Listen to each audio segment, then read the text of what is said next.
guys, kembali lagi bersama aku Anita Anggraini. Di video kali ini aku mau bagi informasi kepulangan TKI ya, tentunya lanjutan dari video kemarin. Nah, informasi apa yang mau aku bagikan hari ini? Simak terus video ini sampai habis, tentunya jangan lupa untuk like and subscribe. Terima kasih teman-teman.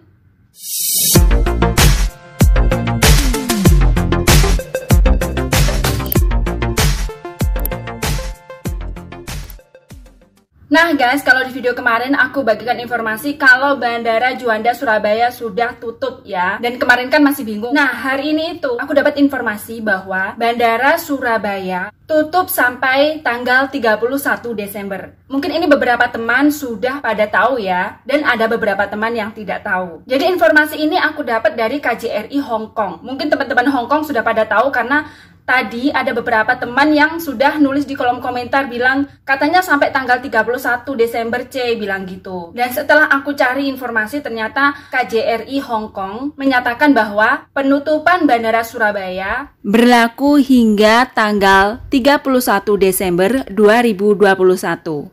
Nah, jadi buat teman-teman yang mau pulang bulan September akhir, Oktober yang udah pesan tiket turun di Bandara Surabaya, segera ya konfirmasi sama pihak Juanda Bandara yang kalian pesen tiket. Segera konfirmasi, minta tiket kalian dioper. Karena kalau mepet dengan tanggal kepulangan kalian, kalau diunduh nanti PCR kamu pasti udah hangus karena PCR itu berlaku 3 kali 24 jam atau 3 hari saja. Dan terkadang ada pihak maskapai yang tidak mau dioper. Itu nanti kalian juga ada beberapa teman yang rugi. Jadi mumpung jauh-jauh hari, segera ya konfirmasi pihak bandara yang kalian peseni tiket itu atau agensi kalian yang membantu membelikan tiket kalian untuk oper turun ke Jakarta. Nah teman-teman, ini aku juga dapat informasi lagi kalau di bulan-bulan kemarin TKI yang turun di Jakarta terus dikarantina lalu menuju ke Surabaya, apakah dikarantina lagi? Kalau dulu teman-teman ya, dulu kalau sudah dikarantina di Jakarta enggak dikarantina di Surabaya. Tapi sekarang ada peraturan baru yang sekarang ini lagi dibicarakan dan nggak tahu entah kapan berlakunya buat TKI atau warga negara yang masuk ke Indonesia dan turun di Bandara Jakarta bakal dikarantina 8 hari dan melakukan tes swab PCR.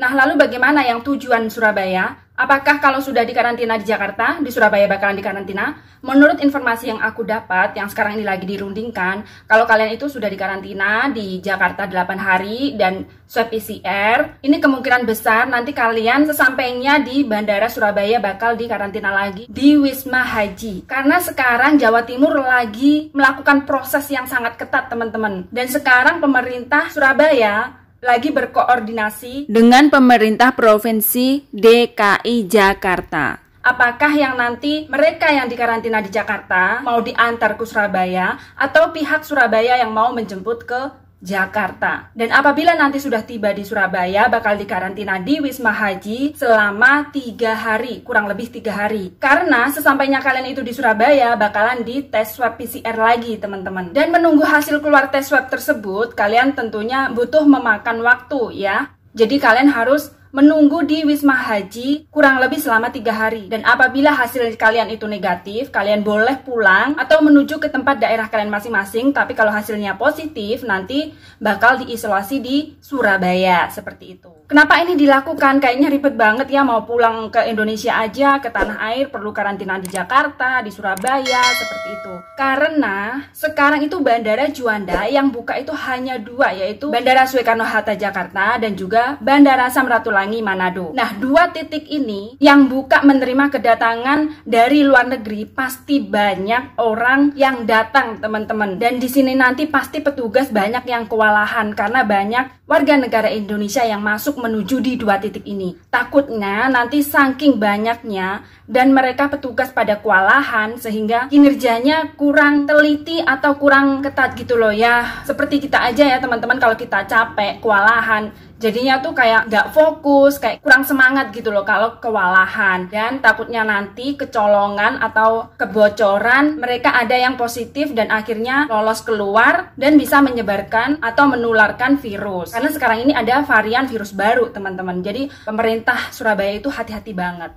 Nah teman-teman, berikut adalah kebijakan mulai tanggal 17 September kemarin, syarat perjalanan penumpang internasional dan juga pintu masuk perjalanan internasional. Teman-teman bisa baca ya di sini. Nah, oke guys, itu tadi informasi dari aku. Semoga informasi kali ini bermanfaat buat teman-teman. Dan pastinya kita pulang dari luar negeri terus mau masuk ke Indonesia, itu sebenarnya tidak menakutkan teman-teman. Tidak seperti yang kita bayangkan, karena banyak kakak-kakak yang sudah pulang ke Indonesia. Kemarin sudah banyak yang nulis kolom komentar bilang kalau nggak menakutkan seperti apa yang kita bayangkan. Cuma pokoknya intinya itu kita pulang mematuhi peraturan, mematuhi prokes. Ya kalau mau swab ya semuanya digiring untuk swab. Dan kalau mau ke karantina semuanya digiring ke karantina. Kalau waktunya pulang ke Surabaya semua digiring ke Surabaya. Seperti itu. Pokoknya patuhi aja peraturan, ikuti aja alur. Nah itu udah beres teman-teman. Pasti selamat sampai tujuan. Intinya tuh nggak menakutkan teman-teman sebenarnya, hanya aja kita harus mematuhi protokol kesehatan karena sekarang pandemi ya, bukan hanya negara Indonesia saja yang waspada, negara Taiwan, Malaysia, Singapura, Hong Kong semuanya itu waspada teman-teman ya, karena ya mengingat COVID-19 ini yang sulit banget untuk dimusnahkan seperti itu. Jadi kita patuhi aja protokol kesehatan dan pulang jangan takut, pasti semuanya keadaannya aman dan lancar. Oke teman-teman, sekian dulu video dari aku. Terima kasih buat teman-teman yang sudah menyaksikan video ini. Tentunya jangan lupa untuk like and subscribe ya. Dan mohon dukungan dari teman-teman agar aku semangat buat informasi-informasi terbaru buat teman-teman semua. Terima kasih buat teman-teman yang sudah menyaksikan ini dan yang sudah mendukung aku ya. Terima kasih banget dan sampai jumpa di video aku selanjutnya. Bye-bye.